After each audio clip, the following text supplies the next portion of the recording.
Homo neanderthalensis, often considered by some scholars to be a subspecies of modern humans under the name Homo sapiens neanderthalensis, was a late archaic human lineage that split from the ancestors of modern humans no earlier than 500,000 years ago. By around 40,000 years ago, Neanderthals had largely disappeared from Europe and Western Asia.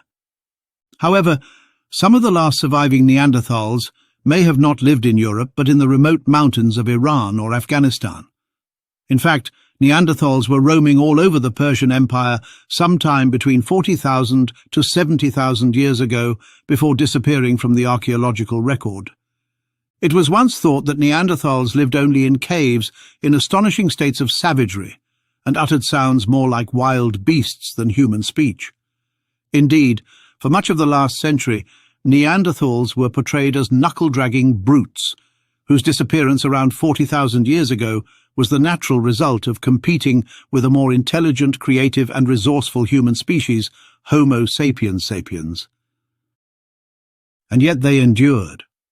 For tens of thousands of years, Neanderthal families climbed through the Zagros, crossed the rivers that snaked through ancient Iran, and navigated seasonal snowmelt that filled hundreds of now vanished paleolakes. These were not primitive beasts, as once assumed, but deeply adapted mountaineers with minds honed by wind and fire. High in the rugged folds of the Iranian Zagros, where the rocks shimmer in the sun and ice still clings to some winter shadows, a lonely tooth was found beneath the earth. Not just any tooth. This one belonged to a child, a 6-year-old Neanderthal who once walked these steep trails, whose brief life is now remembered by a shard of enamel buried deep in a mountain cave. Thousands of years before Iran, Afghanistan or Uzbekistan were names on any map, children like this one roamed with their families through the gorges and forests, peering into dark caverns and sheltering beneath slabs of limestone. Stone tools discovered close to the tooth belong to the Middle Paleolithic period, and a series of dating suggests one Neanderthal site is between 41,000 to 43,000 years of age, which is close to the end of the Middle Paleolithic period, when Neanderthal disappeared. According to archaeologists, the remains of only 3 Neanderthals have been discovered in Iran so far. In addition to the discovery of a 42,000-year-old Neanderthal tooth, archaeological layers embracing cultural data from Paleolithic, Middle Neolithic and post-Paleolithic periods were identified. The tooth, which is a lower left deciduous canine belonging to a 6-year-old child, was found at a depth of 10 feet from the shelter surface in association with animal bones and stone tools near Kermanshah. But this tooth, excavated from Wezmeh cave, is more than a fossil. It's a cry from the past, a delicate relic of a Neanderthal world that stretched east far beyond what most ever imagined. And like a breadcrumb in a great wilderness, it leads us deeper into one of the most overlooked and haunting chapters of human prehistory, the children of the eastern Neanderthals and their life among the mountains. For decades, textbooks and documentaries painted the Neanderthal story in grey and brown, cast entirely in the rocky shelters of France and Spain. But Neanderthals were not bound to the cliffs of the Atlantic. They were travellers, survivors, pushing eastward, climbing ridgelines, trailing prey, and adapting to landscapes from Portugal to Siberia. Among their most haunting outposts was northeast Iran and its neighbouring mountains, where valleys bloom with red tulips in spring and cave mouths gape like forgotten tombs in the limestone. Here, in the remote mountain ranges that rise and fall between the Caspian Sea and the dry heart of Central Asia, Neanderthals left behind only the faintest traces. A few tools, a few bones, and in one case, a tooth that whispered of a child's tragic end. That small tooth, a lower left canine, was found at Wezmeh cave in 1999, disturbed by looters before scientists had a chance to properly excavate. Though it wasn't identified for years, analysis revealed something astonishing. It belonged to a young Neanderthal child who lived more than 40,000 years ago, right at the edge of their oblivion. Wezmeh cave is not a place where children played. It is tight, dark and steep, a den more suited to the beasts that ruled the Ice Age than to families with fires and flint. Indeed, it was never a home.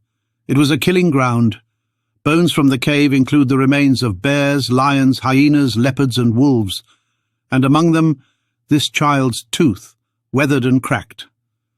Dr. Feridun Biglari of the Museum of Iran and his colleagues believe the truth is grim. The child was either killed by a carnivore or scavenged by one, their remains dragged into the cave. It's a harsh image, but a brutally real one. Neanderthal children in these regions grew up with the constant risk of predation. They were not shielded in comfort, but hardened by danger. Their world was wild and raw, where every step could bring food or death. It was once believed that Neanderthaloids evolved from the East Asian strains of Java man and Peking man and spread along the foothills of the Eurasian mountains into Europe during the lush Third Interglacial period. Nevertheless, 1,400 kilometers or 850 miles northeast, in Uzbekistan, lies one of the most poignant pieces of the Neanderthal puzzle. In 1938, Soviet archaeologists excavating Teshiktash cave in the Baisun Mountains found the crushed bones of a child. He was young, perhaps 8 or 9 years old, and his skull lay in a shallow pit, surrounded by pairs of Siberian ibex horns. It was not just a chance burial. This was deliberate. Ritual.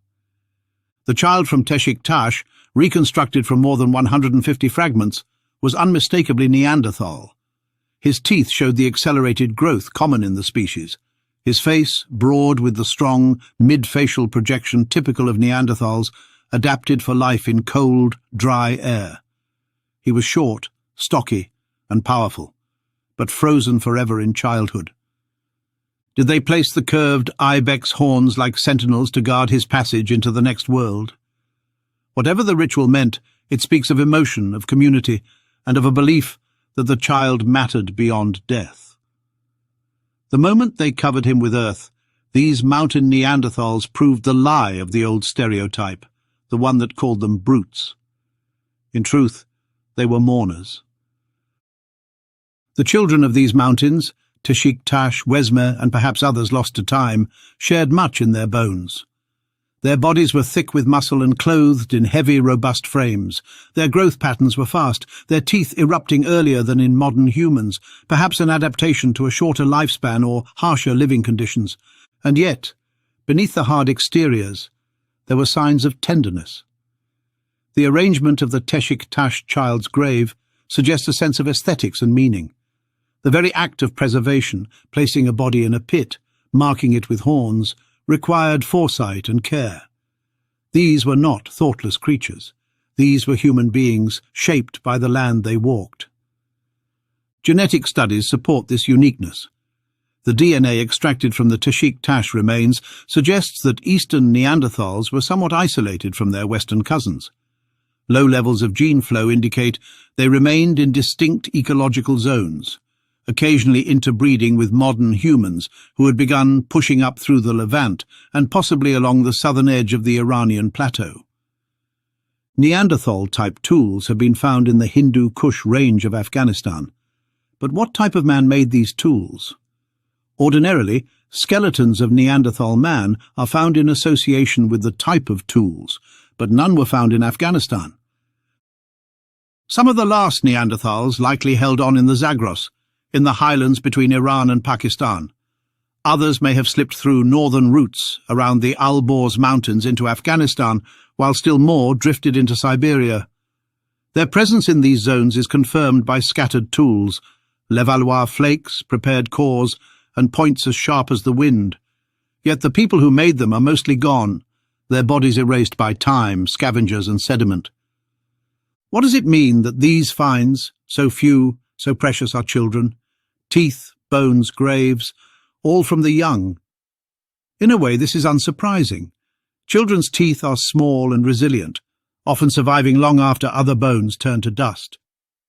But symbolically, their presence reminds us that these weren't just hunters or toolmakers. These were families. Some children, like the Wezmeh boy, met violent ends. Others, like Teshiktash, were honoured in death. But all of them were carried, fed, taught and protected, for as long as their short lives allowed. They lived in close-knit groups, learned to recognize ibex trails and danger signs, and would have spoken complex language. In their last moments, they were not alone. And in this realization we come full circle.